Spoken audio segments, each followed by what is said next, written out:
Joining me now to discuss the Obama interview that has driven today's news cycle is Rolling Stone executive editor Eric Bates, who was in the room with the president during that interview. We're also joined by one of the leaders of the people President Obama is telling to buck up, Adam Green of the Progressive Change Campaign Committee. Thanks you both for joining us. Now, Adam, no whining, okay? Okay. No whining. Sounds good. That's a deal. All right, we're going to just, don't whine. We're going to start with Eric. Eric, let's start with another quote in your interview. It's where the president says, if people now want to take their ball and go home, that tells me folks weren't serious in the first place. If you're serious, now's exactly the time that people have to step up. Now, here we have another Rolling Stone quote that's causing trouble. This is after General McChrystal ended his career with Rolling Stone quotes, thanks to you guys. Was this one of those things like in the McChrystal interview where it's kind of seemed like maybe he didn't quite realize what the impact would be when this was in print? No, I think in this case the president knew exactly what he was doing. I think he's sending a very loud and clear message to voters, Democratic voters, that they need to get out to the polls this November.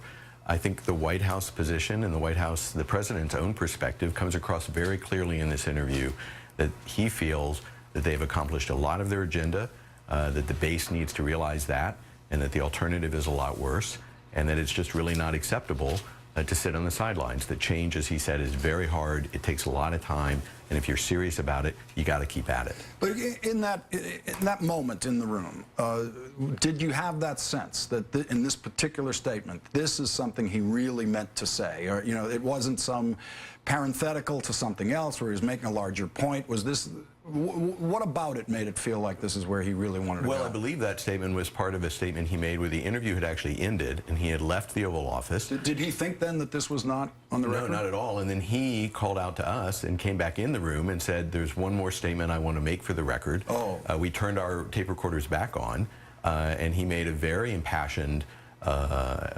statement directed at voters saying you need to get out, and it's really important that you turn out this November, and that was part of that statement.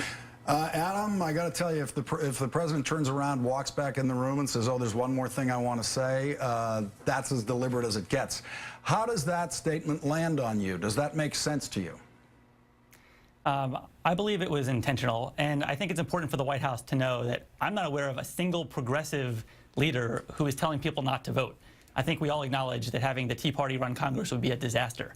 But we have been consistently telling the president and the Democratic Party that they need to learn the lessons of the last couple of years. And the main lesson is you don't give up a fight before having the fight. And when someone like Joe Lieberman, whose constituents wanted a public option by 3-1, is threatening to kill health care reform if it's not in there, you could either cut a deal with him behind closed doors where the public is powerless, or go to his state, use the power of your bully pulpit against him, and demand that he be accountable to constituents. And we never saw that fighting attitude from the president. That's our issue with him. And that's, unfortunately, his failure to fight is depressing turnout this election. It's not progressive leaders. Adam, let me just follow up with you on something that Firedog Lake blogger David Daden said today. He asks this question about President Obama's intent. I think you're seeing 2 years' worth of friction spill out right before an election. Either that, or the White House has possession of some polling that says browbeating works. It's one or the other. Adam, which does it feel like to you, that this is an emotional moment, that the White House and the president are cracking a little bit under this pressure and they're saying things that are coming from an emotional place, or it's the you are the deliberate target of polling that says take a shot at the left, it will help you in the middle? I'm pretty sure it's emotional. You know, I know some folks in the White House, and they're emotional about this. But unfortunately, the critique is wrong. They keep saying that progressives wanted Obama to do everything, and that we want him to win 100% on every issue. That's just not true. All we want is before you compromise, before you cave, you need to make the fight. And polling consistently showed during the public option fight, during the Wall Street fight, that if Democrats were willing to fight harder, not softer, that it would be more popular with the public in addition to being good policy. So, you know, we're saying to the White House, look, we're with you. You know, our group is making over 500,000 phone calls to voters to get out the vote for Democrats. You know, we're getting out the vote, but you need to learn the lesson that if you want to prevent this from happening again, you have to be willing to fight. and make your former voters enthusiastic to come back out again. Eric, how did you get an interview with the President of the United States? It's not an easy get. And then when you're dealing with a politician, you always have to ask yourself, why did he decide to do it? Sure. Well, we asked that question before we went, but we called him up, called up the White House, told him we wanted to do this, had a series of conversations with them about timing. And I think it's clear that they know the election's coming up. They know they need to turn people out, and especially to fire up the young voters who came out in such historic numbers in 2008. And you see that with the president going to the University of Wisconsin and kind of beginning a campaign targeted at young voters. So I think it was very intentional on their part. Did he agree to do this interview after the McChrystal interview came out in the Rolling Stone? Absolutely. This was probably, I'd say, 3 weeks ago or so that we finalized the arrangements for this interview. All right, he was out. The president has changed campaign styles, as we all now know, from the town hall meeting stuff that wasn't going so well, especially the one on CNBC, where one of the women in the audience got up and told him she was exhausted trying to defend him. He's now gone out on the road into big arenas. Adam, he's trying to fire up supporters the way he did with you people in big arenas last time around. He was in Wisconsin tonight at a big rally. Let's take a look. We are bringing about change, and progress is going to come, but you've got to stick with me. You can't lose heart. Change is going to come for this generation if we work for it, if we fight for it, if we believe in it. Now, that was just the rhetorical warm-up in the big arena. And then, Adam, he started talking directly to you and your troops. Let's listen.